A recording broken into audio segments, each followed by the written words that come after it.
Olá, bom dia para você que nos acompanha, seja muito bem-vindo, estamos ao vivo, são 10 horas da manhã pelo horário de Brasília. E a partir de agora você confere as principais notícias desta quinta-feira. Vamos juntos ao vivo com imagens da Praça da República, aqui na região central de São Paulo. Hoje o sol apareceu bem tímido logo cedo. O céu está um pouco nublado, mas o sol persiste em aparecer e tomara que continue, porque está lindo o dia. Não chove neste momento, mas há previsão de chuva ao longo do dia. De volta aqui comigo, hoje a mínima na capital é de 22 graus e a máxima não vai passar dos 29 graus. Agora vamos de notícias. Nós abrimos essa edição falando de economia. O governo deve anunciar hoje a liberação do saque de até R$1.000 do FGTS para trabalhadores com carteira assinada. O presidente Jair Bolsonaro deve assinar uma medida provisória com as regras para o saque das contas ativas ou inativas no Fundo de Garantia por tempo de serviço. Uma outra medida que deve ser anunciada é a antecipação do pagamento do 13º salário de aposentados e pensionistas da Previdência. Com isso, a primeira parcela deve ser paga em abril e a segunda em maio. A medida já foi adotada em 2020 e 2021 para ajudar nos impactos econômicos da pandemia de Covid. E ainda falando sobre economia, o Banco Central do Brasil elevou a taxa básica de juros em 1 ponto percentual para 11,75%, o maior patamar em quase 5 anos, em uma tentativa de frear a inflação, que já sofre com os reflexos da guerra na Ucrânia.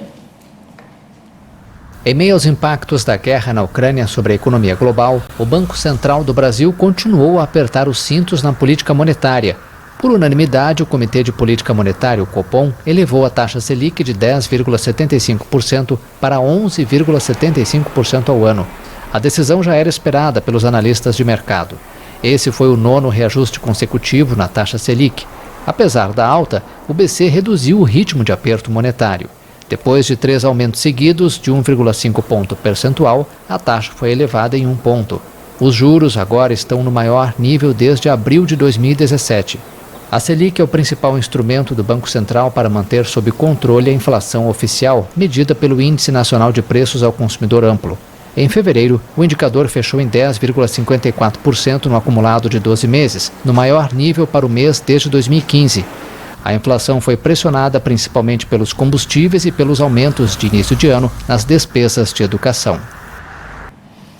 Agora vamos mudar um pouco de assunto e falar de saúde. A Agência Nacional de Saúde Suplementar determinou a suspensão de 12 planos de saúde de 6 operadoras. Com isso, a venda fica temporariamente suspensa devido a reclamações relacionadas à cobertura assistencial. A proibição da venda começa a valer a partir da próxima terça-feira. Além das suspensões, a ANS também divulgou a lista de 11 planos que já podem voltar a ser comercializados.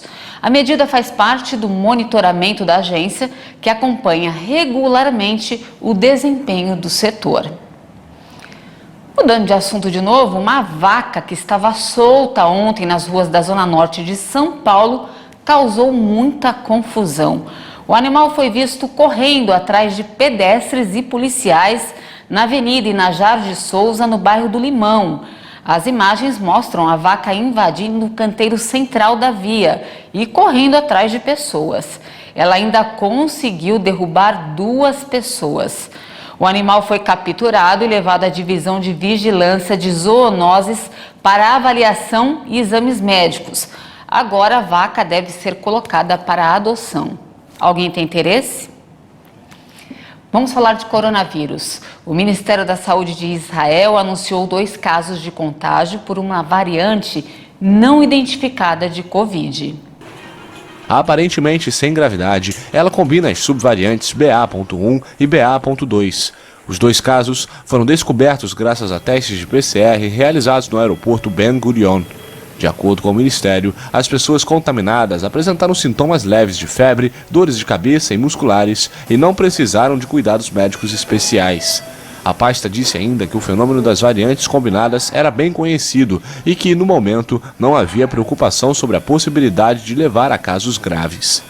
A situação sanitária se deteriorou em vários países devido à propagação da subvariante BA.2, particularmente contagiosa, mas que não causa formas mais graves do coronavírus do que a BA.1. E hoje a Coreia do Sul registrou um novo recorde diário de casos de Covid-19, com mais de 620 mil infecções.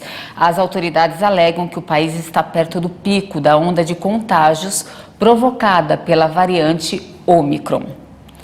E agora uma atualização da guerra entre Rússia e Ucrânia.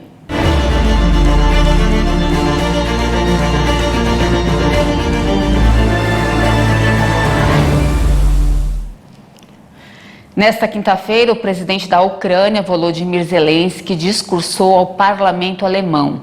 Ele pediu que o país derrube o novo muro que a Rússia está erguendo na Europa.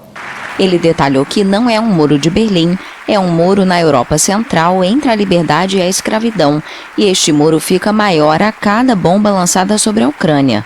A mensagem de vídeo foi exibida na Câmara Baixa do Parlamento Alemão. Evocando o apelo feito durante a Guerra Fria pelo então presidente americano Ronald Reagan em Berlim, Zelensky pediu ao chanceler Olaf Scholz que derrube este muro, dê à Alemanha o papel de liderança que merece. O líder ucraniano afirmou que 108 crianças já morreram em seu país desde o início da ofensiva e pediu ajuda para parar a guerra.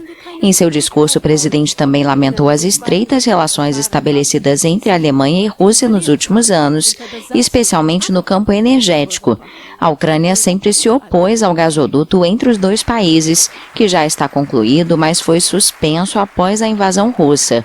A Alemanha quer dispensar o petróleo russo até o final do ano, mas tem mais dificuldades para abandonar as importações de gás procedentes da Rússia. E antes de encerrar, uma última informação.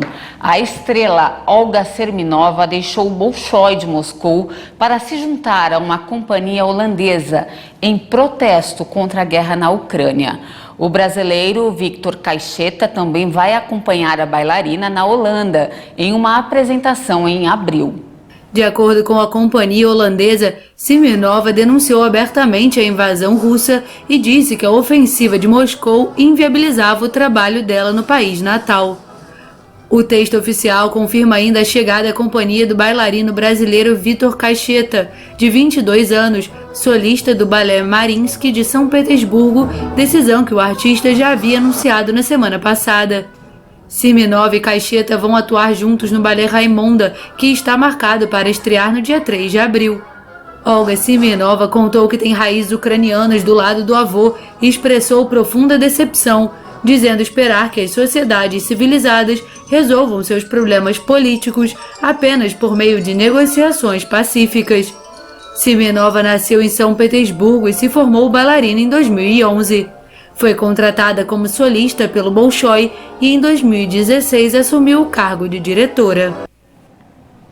Por enquanto é isso, mas eu volto às 11 da manhã falando sobre a brasileira que vive em Kiev e não dá notícias para a família há quase 2 semanas. O que será que aconteceu?